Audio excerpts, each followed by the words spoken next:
Goods का मतलब होता है जिस चीज के अंदर मैं डील कर रहा हूं। अगर मेरा बिजनेस है, सपोज करो पेन बनाना, तो भैया पेन बनाने के अंदर क्या क्या जा रहा है? पेन बनाने के अंदर प्लास्टिक जा रहा है, पेन बनाने के अंदर इंक जा रहा है, तो वो क्या हो गए? मेरे गुड्स हो गए। तो पेन तो मेरा गुड्स है ही, उसके अंदर जो जो सामान गया वो भी मेरा गुड्स है। तो यहां पे ध्यान रखना, गुड्स क्या होते हैं? जिस चीज में मैं डील कर रहा हूं। सपोज करो अगर मैं शर्ट बना रहा हूं, मैं टी शर्ट बनाता हूं, अब टी शर्ट में क्या क्या जाएगा? टी शर्ट में जाएगा ये क्लॉथ जो होता है, कॉटन होता है, वो मेरा गुड्स है। ये जो बटन लगे हुए हैं ये मेरा गुड्स है। इसके अंदर जो थ्रेड गया, धागा गया, वो भी क्या है? मेरा गुड्स है। तो जिस चीज में मैं डील कर रहा हूं उस चीज के अंदर जो जो प्रोडक्ट जाते हैं इंक्लूडिंग द फाइनल प्रोडक्ट, वो मेरा गुड्स होते हैं। तो सपोज करो कि अगर मैंने आपको एग्जांपल बताया पेन, तो पेन के अंदर क्या क्या जा रहा है? इंक जा रहा है, प्लास्टिक जा रहा है, निब जा रहा है, ये सब क्या है? मेरे पेन के अंदर जा रहे हैं, तो ये मेरा गुड्स है। अब होता है एक मशीन, मैंने एक पेन बनाने के लिए मशीन लाया। अब वो जो मशीन है, भाई मैं तो बनाता हूं, पेन बनाता हूं, और पेन बनाने के लिए मैंने एक मशीन बनाई जो ना दिन के 1 लाख पेन बनाती है। अब वो मशीन मेरा गुड्स है या नहीं है? नहीं, वो मेरा गुड्स नहीं है। क्या वो मशीन इसके अंदर है? नहीं, इसके अंदर तो रही है। मशीन तो पेन बनाने में हेल्प करती है, मैं तो पेन बेचता हूं। अगर वो मशीन उसके अंदर होती तो वो मेरा गुड्स होता। तो मशीन गुड्स बनाने में हेल्प करती है, तो वो मेरा गुड्स बिल्कुल भी नहीं है। तो समझ में आया? जो चीज मैं डील करता हूं अगर उसके अंदर जो सामान जा रहा है वो सब मेरा क्या होता है? गुड्स होते हैं। तो पेन बनाने के अंदर मेरा सामान जो जा रहा है, इंक, प्लास्टिक, निब, वो है। मशीन ये मेरा गुड्स नहीं है। वेजेस, अरे जिसने ये पेन बनाया उसको मैंने उसको कुछ पैसे पे किए होंगे, लेबर को पे किए होंगे, वो जो पैसे हैं वो भी मेरा गुड्स में नहीं जाएगा। और फर्नीचर, मैंने अपनी दुकान पे फर्नीचर लगा रखा है जहां पे बैठ के लोग मेरा पेन बनाते हैं, वो भी मेरा गुड्स नहीं है। जो भी चीज मेरे फाइनल प्रोडक्ट में जाएगी वो मेरा गुड्स होता है। अगर मैं मशीन में डील करता हूं तो मशीन मेरा गुड्स होता है। अगर मैं फर्नीचर बनाता हूं तो लकड़ी हो गया, उसमें जो फेविकॉल लगेगा, वो सब क्या होते हैं? मेरे गुड्स होते हैं। क्लियर है? तो व्हाट आर गुड्स? गुड्स का मतलब होता है goods are those thing which are purchase for resale और the commodity in which the businessman deal. या तो मैंने कोई चीज खरीदी बेचने के लिए, या जिस चीज में मैं डील करता हूं वो मेरा क्या होता है? गुड्स होता है। एग्जांपल मैंने आपको मैंने बता ही दिया। अब मैं गुड्स की क्लासिफिकेशन करता क्यों? ये क्यों कर रहा हूं क्लासिफिकेशन? मतलब why there is a need for the classification, कि मैं गुड्स को अलग अलग डिफाइन करूं। देखो बड़ा सिंपल सी बात है, जब भी मैं गुड्स खरीदूंगा, जब आप कोई अकाउंटिंग करते हो, when ever do an accounting, तब आपको यह ध्यान रखना है जब आप गुड्स परचेज करोगे तब आप कोई सेपरेट अकाउंट यूज करोगे अकाउंट के अंदर। मतलब अगर मैं पेन बनाता हूं, मेरा फेवरेट एग्जांपल पेन बनाना है क्योंकि ये मेरे हाथ में रहता है हमेशा। तो अगर मैं पेन बनाता हूं तो पेन बनाने के लिए मैंने अगर इंक खरीदी, तो जो मैंने गुड्स खरीदा, इंक क्या है? मेरा गुड्स है। तो जब मैं कोई पेन बनाने इंक खरीदूंगा तो वो मेरा परचेज अकाउंट में आएगा, इंक अकाउंट में नहीं आएगा। जब मैं अकाउंटिंग करूंगा तो उसको कहां लेके जाऊंगा? परचेज अकाउंट के अंदर। मैंने पेन बनाने के लिए इंक खरीदी, निब खरीदा, प्लास्टिक खरीदा, तो वो परचेज अकाउंट में जाएगा। मैंने पेन बनाने की जो इंक खरीदी मैंने उसको वापस कर दिया, तो वो क्या हो जाएगा? Purchase return. भाई मैंने इंक खरीदी अहमदाबाद से, मुझे अच्छी नहीं लगी, मैंने वापस कर दिया वो गुड्स, तो वहां पे वो क्या होगा? परचेज रिटर्न अकाउंट ओपन करूंगा। तो जब आप अकाउंटिंग करोगे तब आपको ये ध्यान होना चाहिए कि आपको कौन सा अकाउंट ओपन करना है। तो purchase account, purchase return account is always open for the good. Similarly same, मैंने पेन बनाया, क्यों बनाया? लोगों को बेचने के लिए। मैंने लोगों को ये पेन बेच दिया। अब जब मैंने लोगों को ये पेन बेचा तो वो कहां जाएगा? सेल्स में जाएगा, बिकॉज मैंने गुड्स बेचा। पेन भी तो मेरा गुड्स है, वो भी मेरा सेल्स में जाएगा। मैंने लोगों को बेचा, उसने सामान वापस कर दिया, तो वो क्या हो जाएगा? सेल्स रिटर्न हो जाएगा। बेचा, उसने वापस कर दिया, सेल्स रिटर्न, जिसको मैं रिटर्न इनवर्ड, रिटर्न तो हो रहा है, इनवर्ड में आ रहा है तो इनवर्ड में जाएगा। और एक होता है स्टॉक अकाउंट, जो मैंने सपोज करो 1000 पेन बचाए, 800 पेन बिके, 200 पेन अभी भी बाकी हैं, तो वो क्या हो गया? मेरा स्टॉक हो गया। आप कोई भी दुकान पे चले जाओ, ऐसा तो नहीं होता है कि 31 मार्च को आपको अकाउंट तो क्लोज करने पड़ते हैं, तो ऐसा तो नहीं होगा कि 31 मार्च को सारा सामान बिक जाएगा। नहीं, आपका सारा सामान नहीं बिकता, कुछ सामान दुकान पे पड़ा हुआ रहता है, उसको मैं क्या बोलता हूं? स्टॉक। और ये स्टॉक इन ट्रेड क्या होता है अभी आपको बताता हूं। देखो स्टॉक इन ट्रेड का मतलब होता है जो मैं सामान सिर्फ खरीदता हूं और बेचता हूं। मतलब उस चीज में मैं कोई वैल्यू एडिशन नहीं करता। जैसे कोई दुकान वाला, मैं हूं लैपटॉप की दुकान है, मेरी लैपटॉप की दुकान है, मैं लैपटॉप खरीदता हूं, डेल का खरीदता हूं, एप्पल का लैपटॉप खरीदता हूं और लोगों को बेचता हूं, खरीदता हूं बेचता हूं, उसमें कुछ भी प्लस माइनस नहीं करता।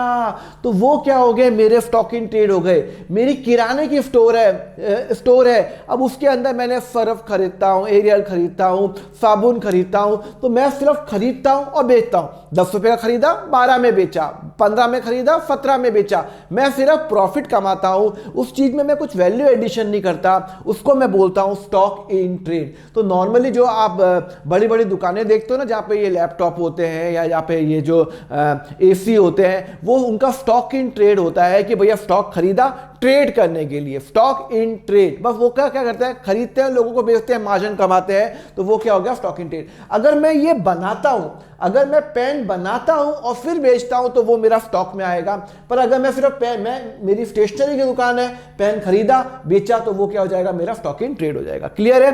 तो जब भी आप गुड्स खरीदोगे, प्लीज ध्यान रखना, ये वेरी इंपॉर्टेंट है, whenever you purchase the goods, जब भी आप गुड्स खरीदोगे तब आप परचेज अकाउंट करोगे, बेचोगे तो सेल अकाउंट। अगर आपने सामान खरीदा और आपको अच्छा नहीं लगा, आपने वापस किया, तो परचेज रिटर्न। और अगर आपने सामान बेचा, वापस नहीं किया, उसने वापस किया, तो सेल्स रिटर्न। अगर कभी भी आप एसेट खरीदोगे, मैंने ये पेन बनाने के लिए मशीन खरीदी, फर्नीचर खरीदा, व्हीकल खरीदा, लैंड खरीदा, वो सब क्या है, मेरे एसेट अकाउंट है। तो अगर मैंने मशीनरी खरीदी, तो वो परचेज अकाउंट में नहीं जाएगा, वो कहां जाएगा, मशीनरी अकाउंट में जाएगा। अगर मैंने फर्नीचर खरीदा, तो वो परचेज अकाउंट में जाएगा, बिकॉज मेरा फाइनल प्रोडक्ट क्या है, पेन बनाना। तो अगर मेरा फाइनल प्रोडक्ट पेन बनाना है, तो अगर मैं पेन बना रहा हूं, तो मेरा खरीदा, प्लास्टिक खरीदा, गुड्स में जाएगा, परचेज में जाएगा। पर अगर मैंने मशीन खरीदी, फर्नीचर खरीदा, जो मेरा गुड्स नहीं है, तो वो कहां जाएगा, फर्नीचर अकाउंट में जाएगा, furniture account, vehicle account and land account में जाएगा। चलो अपन फटाफट टेस्ट करते हैं। Arrow limited deals in shirt, वो शर्ट बनाता है और कंपनी ने खरीदा कॉटन खरीदा, कॉटन, तो वो क्या गुड्स है क्या, बट ऑब्वियस वो मेरा गुड्स है। तो जब मैं कॉटन खरीदूंगा, तो वो परचेज अकाउंट में जाएगा, कॉटन अकाउंट में नहीं जाएगा।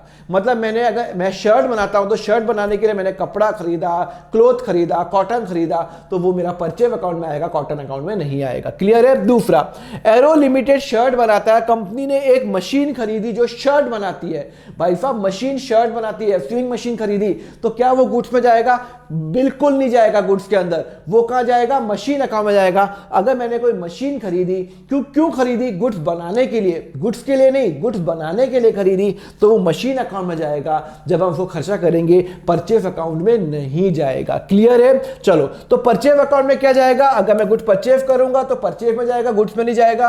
अगर मैं ये परचेज भी दो टाइप के होते हैं, एक होता है कैश और एक होता है क्रेडिट। कैश परचेज मतलब मैंने खरीदा, पैसा दिया। कैश परचेज का मतलब होता है बैंक परचेज भी होता है, मतलब खरीदा, पैसा दिया, खत्म। यहां पे कैश परचेज हुआ। कैश का मतलब रियल कैश नहीं है, या तो कैश दो या आपने चेक के थ्रू पेमेंट कर दिया। दोनों केस के अंदर मैंने पेमेंट कर दिया, तो वो कैश परचेज। और अगर मैंने सपोज करो कोई चीज खरीदी और उसका मैंने पेमेंट नहीं दिया, मैंने सामान खरीदा, इंक खरीदा, पेमेंट नहीं दिया, तो वो हो जाता है मेरा क्रेडिट परचेज हो जाता है। मैंने सामान खरीदा 1 लाख रुपए का, मैंने उसको 70,000 रुपीज दिए, तो 30,000 रुपए क्या हो गया, 70,000 तो हो गया कैश परचेज, 30,000 हो गया मेरा क्रेडिट परचेज हो गया। क्लियर है? परचेज रिटर्न बता चुका हूं, उसको रिटर्न आउटवर्ड भी बोलता हूं, जब सामान वापस जाता है।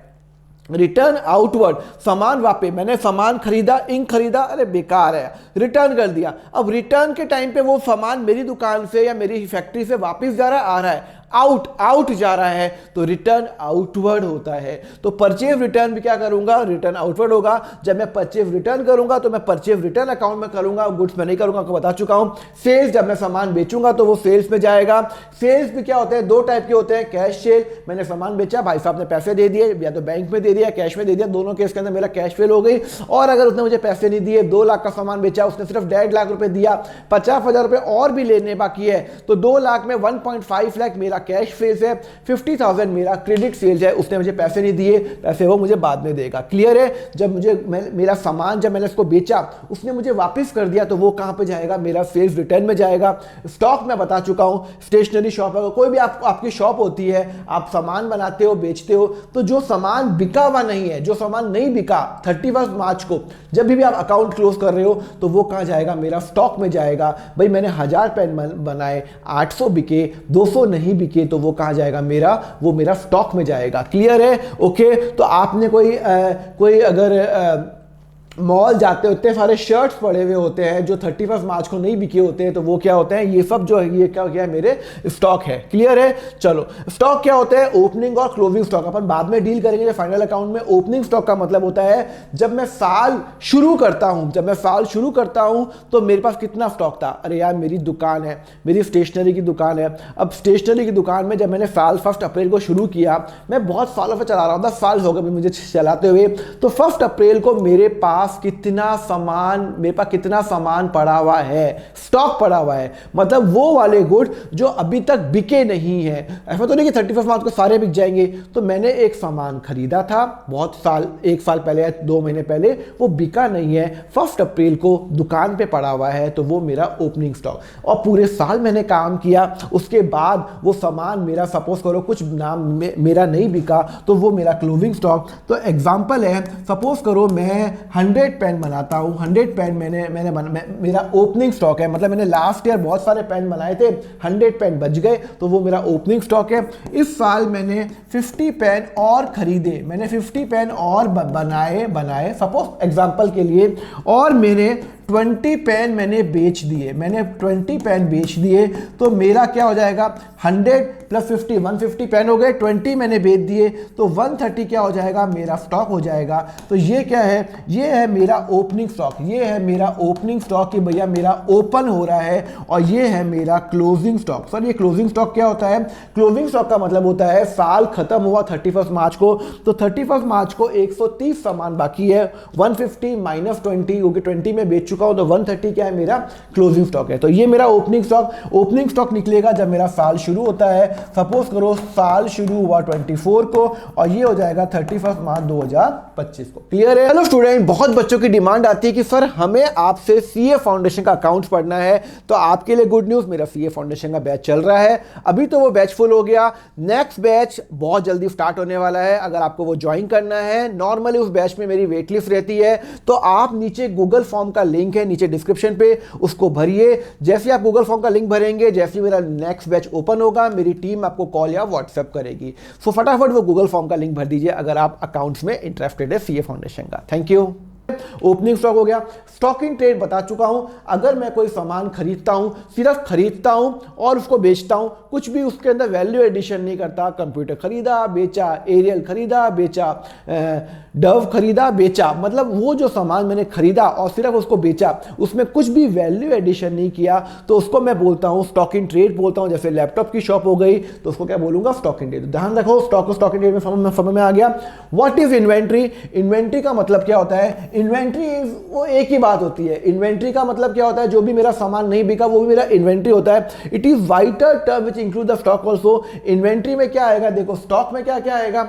मैंने जो पेन बनाया वो आएगा। मैं ये पेन बनाता हूं, 100 पेन बनाए थे, 1000 पेन बनाए, 800 बिके, 200 अभी बिकने बाकी हैं, तो वो जो 200 पेन है वो मेरा स्टॉक है। उसके अलावा मैंने एक काम में आपको क्या कहता है, मैं जब पेन बनाता हूं तो भैया मैं इंक भी तो खरीदता हूं, प्लास्टिक भी तो खरीदता हूं। तो मैंने इंक सपोज करो 1000 मैंने 500 लीटर इंक ली थी, 500 लीटर इंक ली थी, उसमें से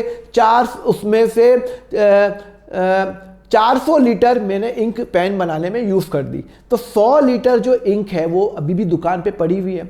ऐसा तो नहीं होता है कि मैं जब अपनी कोई कंपनी चालू करूंगा 31 मार्च को मेरा सारे सामान गायब हो जाएंगे। नहीं, 31 मार्च को कुछ सामान तो पड़े होंगे ना। एक तो मैंने जो पेन बनाया, 1000 पेन बनाया, 800 बिक गए, 200 पेन बना, वो मेरा हो गया। वो मेरा कहाँ जाएगा? वो मेरा जाएगा फिनिश स्टॉक के अंदर। एक मैंने इंक खरीदी थी 500 लीटर, उसमें से 400 लीटर ही बिका, यूज़ किया, बाकी 100 लीटर अभी भी मेरी फैक्ट्री में पड़ा हुआ है 31 मार्च को।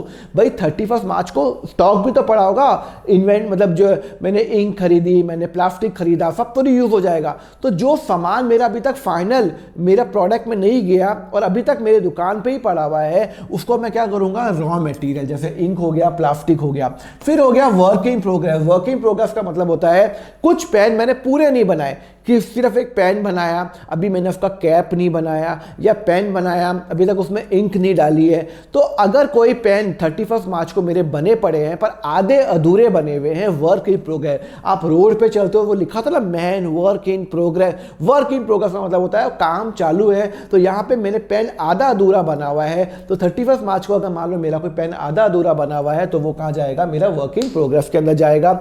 ओके, फिनिश गुड आ गया। और स्टॉक इन ट्रेड का मतलब होता है मैंने कुछ जो अगर मान लो मैं कोई सामान खरीदता हूं और सिर्फ उसको बेचने के लिए मैंने खरीदता हूं, बेचता हूं, दैट्स इट, और मैं कुछ बनाता नहीं हूं, तो वो क्या हो गया, मेरा स्टॉक इन ट्रेड हो गया। क्लियर है, समझ में आ गया। Thank you very much student for watching the lecture. Next part का लिंक आपको नीचे डिस्क्रिप्शन में मिल जाएगा, प्लेलिस्ट का लिंक दिया हुआ है। अगर आपको क्लास 11th और 12th के फुल लेक्चर्स चाहिए, इन डेप्थ के अंदर चाहिए, तो आप मेरा यहाँ पे ज्वाइन नाउ बटन पे क्लिक कर सकते हैं, जहां पे मैंने क्लास 11th को अराउंड 160 आवर्स का जो लेक्चर्स है, अराउंड 400 क्वेश्चन मैंने व्हाइट बोर्ड पे करा रखे हैं, एंड 12th के 1000 क्वेश्चन मैंने व्हाइट बोर्ड पे करा रखे हैं, और वो अराउंड 240 आवर्स के हैं। तो आप ज्वाइन कर सकते हो, नीचे ज्वाइन नाउ बटन क्लिक करो। आपके जो चार्जेस रहेंगे बहुत ही नॉमिनल रखे हुए हैं। क्लास 11th का only 199 rupees per month, and class 12th का है ओनली 299 पर मंथ। इसके अंदर मेरे नोट्स भी शामिल है। तो just click on the join now button और आपको दोनों का एक्सेस मिल जाएगा। Thank you very much. Next part देखने के लिए नीचे लिंक पे क्लिक कर लेना। Thank you.